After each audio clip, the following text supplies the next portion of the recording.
तुम्हारा जो मतदान है वो तुमको गौ हत्या का पापी भी बना सकता है और गौ रक्षा का पुण्य भी दिला सकता है। अब भाई हमने तो 2 पार्टियों की सूची 2615 के लगभग जो पार्टियां भारत के निर्वाचन आयोग में पंजीकृत हैं उनमें से हमने सबके पास पत्र भेजा था 5 महीना पहले ही। जो सत्ता में रहने वाली पार्टियां हैं उन्होंने किसी ने ऐसा कोई हलफनामा, ऐसा कोई शपथ पत्र हमको नहीं दिया, ना ऐसी कोई घोषणा की। चुनाव लड़ रहा है तो वो 143 सीटें छोड़ करके क्यों अपना दावा प्रस्तुत कर रहा है? उसको तो ये कहना चाहिए कि भाई सारी की सारी हमारी।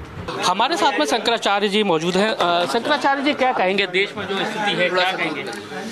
देश में अच्छी स्थिति है।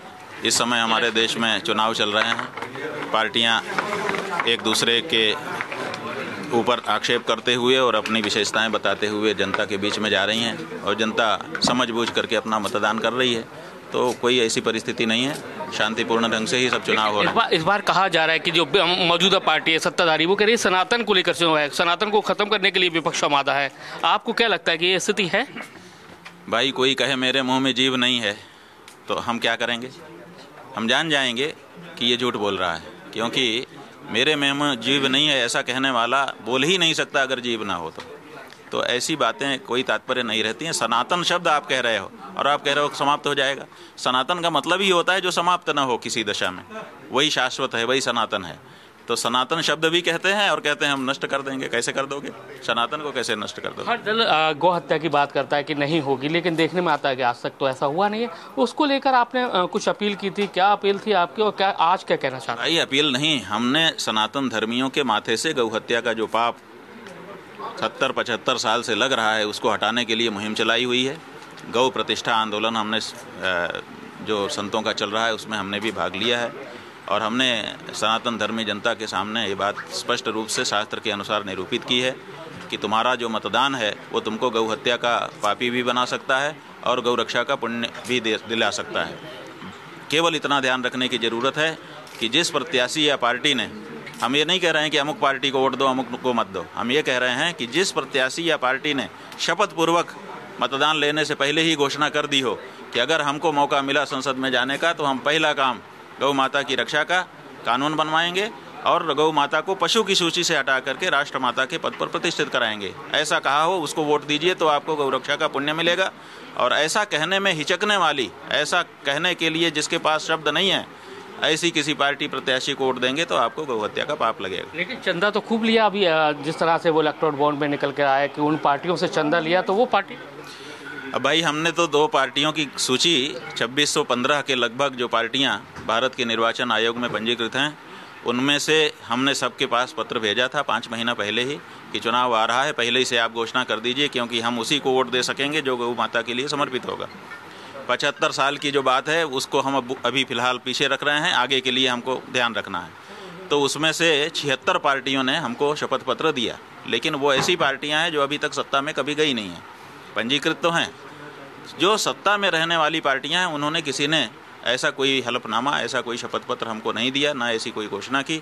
इसीलिए हमने भाई पार्टियों की सूची और कसाई पार्टियों की सूची दिल्ली में प्रेस कॉन्फ्रेंस करके जारी कर दी और उसी के आधार पर जो समझने बूझने वाले सनातन धर्मी हैं, चूँकि हमारी बात को नेशनल मीडिया ने नहीं दिखाया, क्योंकि उसको रोक दिया गया था कि इनकी बात दिखाओगे तो बहुत बड़ा परिवर्तन आ जाएगा देश में, क्योंकि कोई भी हिंदू पाप तो नहीं लेना चाहेगा।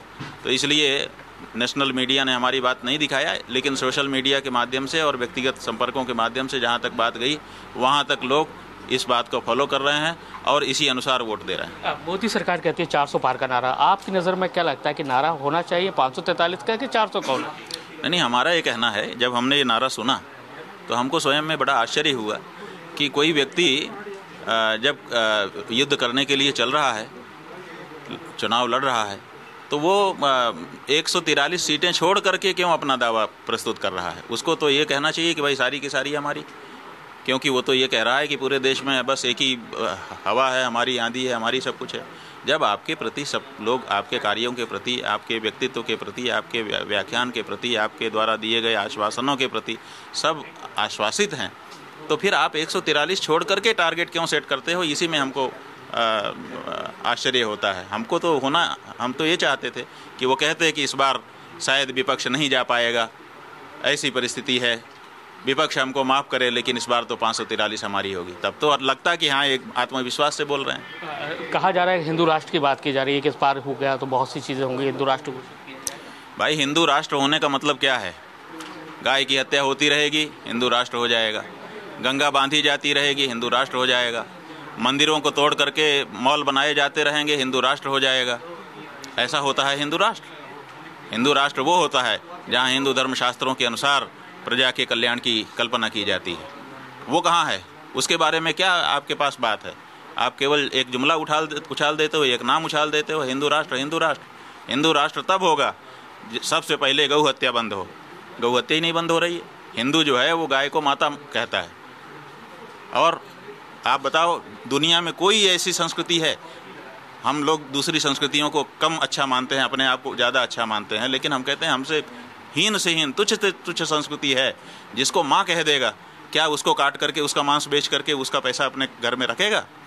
ये हिंदू हैं, ये हम हैं, हमारी सरकारें हैं, हमारी पार्टियां हैं जिन्होंने ये करके कारनामा दिखा दिया है कि एक तरफ माँ भी कहते हैं, एक तरफ आरती भी उतारते हैं, पूजा भी करते हैं, एक तरफ उनको चारा खिलाते हुए फोटो भी खिंचवाते हैं, और दूसरी तरफ उनको काट करके उनका मांस व्यापार भी करते हैं। क्या आपका इशारा बीजेपी की तरफ? हमारा इशारा 75 साल में जितनी पार्टियों ने शासन किया उन सब के प्रति है। आखिरी सवाल, अयोध्या और काशी के बाद और धार की गौशाला के को लेकर क्या कहेंगे आप? देखिए, जो हमारा है वो तो हमारा है। यदस्मदीयम नहीं तत्परेशान, जिसमें इसमें कौन सी बात है? जिन जिन स्थानों पर बलपूर्वक कब्जा किया गया, तो बलपूर्वक किए गए कब्जे कभी भी स्थायी नहीं होते हैं। हमारे यहाँ तो कानून जो है, धर्मशास्त्र तो अलग कहता है, कानून जो है वो कहता है एडवर्स पोजीशन, जिसका 12 साल कब्जा रहा उसका हो जाता है। लेकिन धर्म की दृष्टि से ऐसा नहीं होता, ना तो सनातन धर्म की दृष्टि से, ना तो इस्लाम धर्म की दृष्टि। इस्लाम धर्म में भी एडवर्स पोजीशन नहीं है और हमारे सनातन धर्म में भी एडवर्स पोजीशन नहीं है। जिसकी जो चीज़ है, अगर वो बहुत लंबे से पीढ़ियों तक भी अगर वहाँ काबिज रह जाए और अगर सिद्ध हो जाए कि नहीं ये इनका नहीं है, तो उसका नहीं रहेगा। तो आप देख सकते हैं कि शंकराचार्य अभी मुक्तेश्वर आनंद जी हैं, और जैसा कि उन्होंने कई बड़ी बात है वो कही है, और उसके साथ ही हिंदू राष्ट्र को लेकर भी बड़ी बात कही है। तो अब ऐसे में देखना यही है, और जिस तरह से उन्होंने टारगेट है कहीं ना कहीं सत्ता पक्ष को लेकर भी किया है, गौरक्षा को लेकर भी कहा है, तो कई सारे मुद्दे हैं और उठाए हैं। कैमरामैन राजकुमार कुशवाहा के साथ नासिर गौरी, IBC 24 ग्वालियर।